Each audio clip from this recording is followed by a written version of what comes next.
Build your dreams, live rich, and leave rich. Live rich and live rich కార్యక్రమానికి అందరికీ స్వాగతం. మా philosophy చాలా సింపుల్ అండి. లైఫ్ రిచ్ అంటే ఏంటో తెలుసా?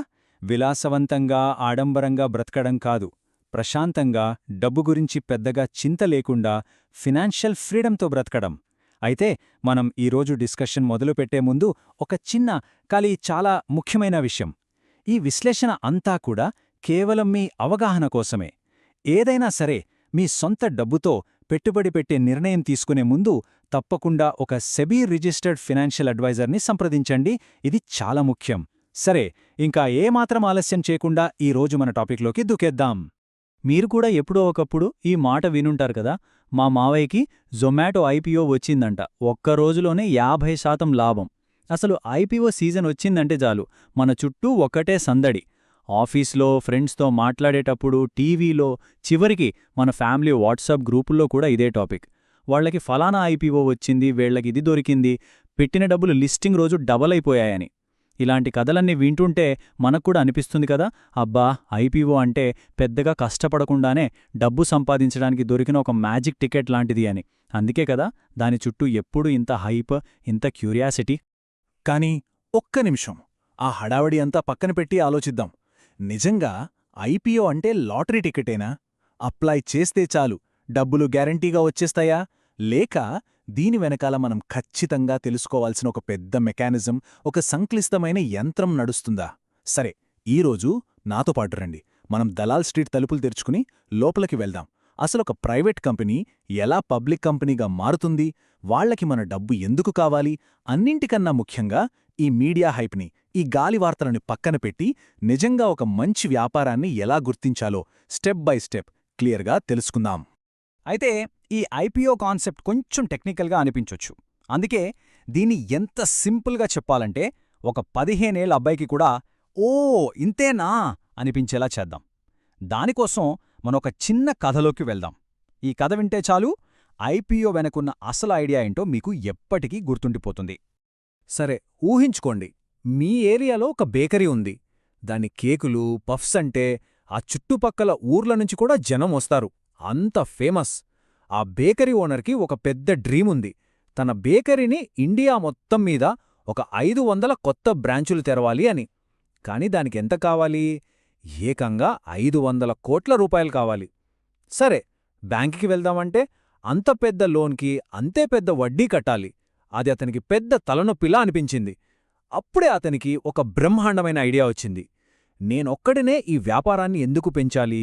నా విజయంలో నన్ను ఇష్టపడే ప్రజలను కూడా పార్ట్నర్స్గా ఎందుకు చేసుకోకూడదు అని ఆలోచించాడు.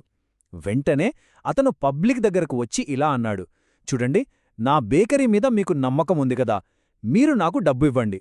దానికి బదులుగా నేను నా కంపెనీ ఓనర్షిప్లో మీకు చిన్న చిన్న ముక్కలు అంటే వాటాలిస్తాను. దీనివల్ల మీరు కూడా నా కంపెనీకి యజమానులవుతారు. చూసారా, ఈ విధంగా ఒక కంపెనీ తన ఓనర్షిప్ను చిన్న చిన్న స్లైసెస్గా చేసి మొట్టమొదటిసారిగా పబ్లిక్కి అమ్మడాన్నే మనం ఇనీషియల్ పబ్లిక్ ఆఫరింగ్, అదే ఐపీఓ అంటాం. సింపుల్గా చెప్పాలంటే తన ఎదుగుదల జర్నీలో మనల్ని కూడా పార్ట్నర్స్గా ఇన్వైట్ చేయడమే ఐపీఓ అన్నమాట. ఓకే, ఆ బేకరీ కథ బాగుంది కదా. ఇప్పుడు ఆ ఎనాలజీని పక్కన పెట్టి రియల్ వరల్డ్లోకి వద్దాం. నిజంగా ఒక కంపెనీ ఐపీఓకి వెళ్ళినప్పుడు తెరవెనకల అసలేం జరుగుతుంది, ఆ ప్రాసెస్ ఏంటి? పదండి స్టెప్ బై స్టెప్ లోతుగా చూద్దాం. ఎందుకంటే అసలు మ్యాటర్ అంతా ఇక్కడే ఉంది. చూడండి, ఏ కంపెనీ పడితే ఆ కంపెనీ మన దగ్గరకొచ్చి నాకు 100 కోట్లివ్వండి అని అడగడమంత ఈజీ కాదు. ఎందుకంటే మన స్టాక్ మార్కెట్కి ఒక చాలా స్ట్రిక్ట్ హెడ్ మాస్టర్ ఉన్నారు. ఆయనే సెబీ, అంటే securities and exchange board of India. SEBI ముఖ్యమైన పనేంటంటే మనలాంటి చిన్న ఇన్వెస్టర్ల డబ్బును కాపాడటం. ఏ కంపెనీ కూడా తప్పుడు మాటలు చెప్పి మనల్ని మోసం చేయకుండా చూడటమే సెబీ బాధ్యత. అందుకే పబ్లిక్ దగ్గర డబ్బు అడిగే ముందు ప్రతి కంపెనీ ఒక అగ్ని పరీక్ష పాస్ అవ్వాల్సిందే. ఆ అగ్ని పరీక్షలో ఫస్ట్ స్టెప్ ఏంటంటే డిఆర్హెచ్పి అనే ఒక పెద్ద పుస్తకాన్ని సెబీకి ఇవ్వాలి. ఈ డిఆర్హెచ్పి అంటే డ్రాఫ్ట్ రెడ్ హెరింగ్ ప్రాస్పెక్టస్. పేరు కొంచెం కష్టంగా ఉన్నా మనం సింపుల్గా దీన్ని ఆ కంపెనీ యొక్క అల్టిమేట్ ట్రూత్ డైరీ అని పిలుచుకోవచ్చు. ఇది 100 పేజీలుండే ఒక పెద్ద డాక్యుమెంట్ అనమాట. ఇందులో ఆ కంపెనీకి సంబంధించిన ప్రతి చిన్న విషయం, వాళ్ళ లాభాలు, వాళ్ళ నష్టాలు, వాళ్లకున్న వేల కోట్ల అప్పులు, వాళ్ళ వ్యాపారంలో ఉన్న రిస్కులు, ఇలా అన్నీ ఏది దాచుకోకుండా చట్టపరంగా ఒప్పుకోవాలి. ఇది ఆప్షనల్ కాదు, ఇది కంపల్సరీ. అసలు ఈ డిఆర్హెచ్పి అనేది ఒక మామూలు డాక్యుమెంట్ కాదండి. అది బయట జరిగే హైప్, ఆ ప్రచారాల నుంచి మనల్ని మనం కాపాడుకోవడానికి ఉన్న ఒకే ఒక రక్షణ కవచం. ఇందులో చాలా సెక్షన్స్ ఉన్నా మనం ముఖ్యంగా చదవాల్సింది రిస్క్ ఫ్యాక్టర్స్ అనే సెక్షన్. ఇక్కడే కంపెనీ మనతో డైరెక్ట్గా చెప్తుంది, చూడండి బాబూ, మా కంపెనీలో డబ్బులు పెడితే మీరు మీ డబ్బంతా పోగొట్టుకోవడానికి కూడా ఛాన్స్ ఉంది, ఎందుకంటే అని చెప్పి కారణాలన్నీ లిస్ట్ చేస్తుంది. ఉదాహరణకు, మా మెయిన్ రా మెటీరియల్ అంతా చైనా నుంచి వస్తుంది, రేపు ఆ దేశంతో ఏమైనా గొడవైతే మా ప్రొడక్షన్ ఆగిపోవచ్చు, లేదా మా ఫౌండర్ మీద ఒక కోర్టు కేసు నడుస్తోంది లాంటి భయంకరమైన నిజాలన్నీ ఇక్కడే ఉంటాయి. అందుకే ఇకపై ఎవరైనా ఒక ఐపీఓ గురించి గొప్పగా చెబితే బాగుంది కానీ డిఆర్హెచ్పి చదివావా అని అడగండి. ఓకే, కంపెనీ తన నిజాలన్నీ డిఆర్హెచ్పిలో చెప్పేసింది. సెబీ కూడా దాన్ని చూసి ఓకే అంది. ఇప్పుడు అసలు ప్రశ్న వస్తోంది. మన బేకరీ కథలో ఆ ఒక్కో ఓనర్షిప్ స్లైస్కి, అంటే ఒక్కో షేర్కి ధర ఎంత పెట్టాలి, ఈ డిసిషన్ బేకరీ ఓనర్ తీసుకోడు. దీనికోసం మార్కెట్లో స్పెషల్ ఎక్స్పర్ట్స్ ఉంటారు. వాళ్లనే మనం ఇన్వెస్ట్మెంట్ బ్యాంకులు అంటాం. వీళ్ళు ఫైనాన్స్ ప్రపంచంలో పెద్ద పెద్ద ప్లేయర్స్ అన్నమాట. ఈ ఇన్వెస్ట్మెంట్ బ్యాంకులు ఏం చేస్తాయంటే, ఆ కంపెనీ బ్యాలెన్స్ షీట్ మొత్తం చూసి దాని లాభాలు, అప్పులు, ఫ్యూచర్లో అది ఎంత ఎదగగలదు, ఇలా అన్ని లెక్కలేసి కంపెనీకి ఒక విలువ కడతారు. సాధారణంగా వాళ్ళు కరెక్ట్గా ఒకే ధర చెప్పరు, బదులుగా ఒక ప్రైస్ బ్యాండ్ ఇస్తారు. అంటే ఈ కంపెనీ ఒక్కో షేరు ధర సుమారుగా ₹100 నుంచి ₹105 మధ్య ఉండొచ్చు అని చెప్తారన్నమాట. ఇప్పుడు మనం ఈ రేంజ్లో మనకు నచ్చిన ధరకు బిడ్ వెయ్యాలి. బిడ్ వేయడం అంటే ఇంకేం లేదు, నేను ఈ షేరుని ఫలానా ధరకు కొనడానికి రెడీగా ఉన్నాను అని అప్లికేషన్ పెట్టడం. ఇప్పుడు మనలాంటి రీటైల్ ఇన్వెస్టర్స్కి 2 ఆప్షన్స్ ఉంటాయి. ఒకటి, ఆ బ్యాండ్లో మనకు నచ్చిన ధరకి బిడ్ చేయడం, ఉదాహరణకు ₹102. రెండో ఆప్షన్, మరియు చాలా పాపులర్ ఐపీఓస్లో ఇదే బెస్ట్, కట్ ఆఫ్ ప్రైస్ దగ్గర బిడ్ చేయడం. కట్ ఆఫ్ ప్రైస్ అంటే ఏంటంటే, ఫైనల్గా ఏ ధర ఫిక్స్ అయితే ఆ ధరకే నేను కొంటాను, నా అప్లికేషన్ని తీసుకోండి అని చెప్పడం. సాధారణంగా ఇది ఆ బ్యాండ్లోని గరిష్ట ధర, అంటే మన ఉదాహరణలో ₹105 అవుతుంది. ఎందుకంటే బాగా డిమాండున్న ఐపీఓలో షేర్లు దక్కించుకోవాలంటే కట్ ఆఫ్ దగ్గర బిడ్ చేస్తేనే అలాట్మెంట్ అయ్యే అవకాశాలు ఎక్కువగా ఉంటాయి. ఓకే, ఇక్కడే చాలామందికి ఒక పెద్ద కంప్లైంట్, ఒక పెద్ద డౌట్ వస్తుంది. నేను ఐపీఓకి అప్లై చేశాను, నా బ్యాంక్ అకౌంట్లో డబ్బులు కూడా బ్లాక్ అయ్యాయి, కానీ చివరికి నాకు ఒక్క షేర్ కూడా రాలేదు, ఎందుకు? చాలా నిరాశగా ఉంటుంది కదా. అసలు అలా ఎందుకు జరుగుతుందో ఇప్పుడు క్లియర్గా చూద్దాం. మళ్ళీ మన బేకరీ కథలోకి వెళ్దాం. ఆ కంపెనీ అమ్మకానికి పెట్టిన షేర్లు కేవలం 10,000 మాత్రమే అనుకుందాం. ఇది సప్లై. కానీ ఆ బేకరీ అంటే అందరికీ పిచ్చి కాబట్టి ఆ 10,000 షేర్ల కోసం ఏకంగా 5 లక్షల మంది అప్లై చేశారు. ఇక్కడే ఉంది అసలు సమస్య. ఉన్నవి 10,000 షేర్లు, అడిగేవాళ్లు 5 లక్షల మంది. అంటే ఉన్న షేర్ల కన్నా 50 రెట్లు ఎక్కువ డిమాండ్ వచ్చింది. దీన్నే టెక్నికల్గా ఓవర్ సబ్స్క్రిప్షన్ అంటారు. ఇప్పుడు చెప్పండి, ఆ 10,000 షేర్లని 5 లక్షల మందికి ఎలా పంచాలి? ఇక్కడే సెబీ రూల్స్ దేవుర్లోకి వస్తాయి. అమ్మకానికున్న మొత్తం షేర్లని 3 వేర్వేరు బకెట్స్లో వేస్తారు. ఒక పెద్ద బకెట్ క్యూఐబీల కోసం, అంటే క్వాలిఫైడ్ ఇన్స్టిట్యూషనల్ బయ్యర్స్. వీళ్ళు మార్కెట్లోని పెద్ద తిమింగలాలన్నమాట, మ్యూచువల్ ఫండ్స్, ఇన్సూరెన్స్ కంపెనీలు లాంటివి. రెండో బకెట్ హెచ్ఎన్ఐల కోసం, అంటే హై నెట్వర్త్ ఇండివిజువల్స్, కోట్లలో ఇన్వెస్ట్ చేసేవాళ్లు. ఇక మూడోది ఒక చిన్న బకెట్, మనలాంటి రీటైల్ ఇన్వెస్టర్ల కోసం.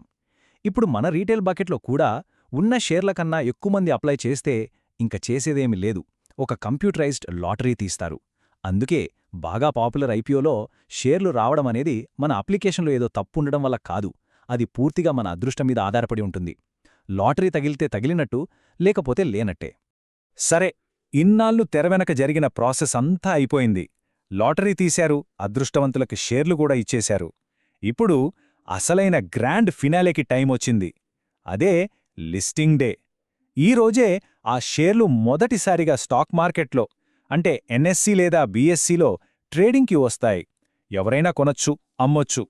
ఇది కంపెనీకి, షేర్లు వచ్చిన ఇన్వెస్టర్లకి ఒక పండగలాంటి రోజు. లిస్టింగ్ రోజున 2 విషయాలు జరగొచ్చు.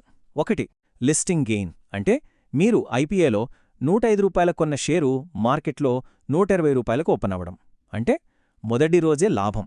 రెండోది లిస్టింగ్ డిస్కౌంట్, అంటే మీరు ₹105 కొన్న షేరు ₹95కు ఓపెన్ అవ్వడం అంటే మొదటి రోజే నష్టం.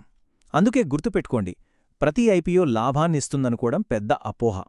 లాభం ఎంత రియలో, నష్టం కూడా అంతే రియల్. లిస్టింగ్ డేకి కొన్ని రోజుల ముందు మార్కెట్లో కొన్ని గుసగుసలు మొదలవుతాయి. ఈ ఐపీఓ ఇంత ప్రీమియంతో లిస్ట్ అవ్వొచ్చు, 50% లాభం గ్యారంటీ అని. ఈ అనధికారిక మార్కెట్నే గ్రే మార్కెట్ అంటారు. అక్కడ వినిపించే ఈ అంచనా ధరనే గ్రే మార్కెట్ ప్రీమియం లేదా జీఎంపీ అంటారు. సింపుల్గా చెప్పాలంటే ఇది లిస్టింగ్కి ముందు జరిగే ఒక అనధికారిక బెట్టింగ్ లాంటిది. ఇక్కడ చాలా ముఖ్యమైన హెచ్చరిక. దయచేసి జాగ్రత్తగా వినండి. ఈ జీఎంపీ అనేది కేవలం ఒక గాలి వార్త అంతే. దానికి ఎలాంటి గ్యారంటీ లేదు. కేవలం జీఎంపీ బాగుందని చెప్పి కళ్ళు మూసుకుని కంపెనీ గురించి ఏమీ తెలుసుకోకుండా ఐపీఓలో డబ్బులు పెట్టడమంటే అది ఇన్వెస్టింగ్ కాదు, అది పచ్చి జూదం.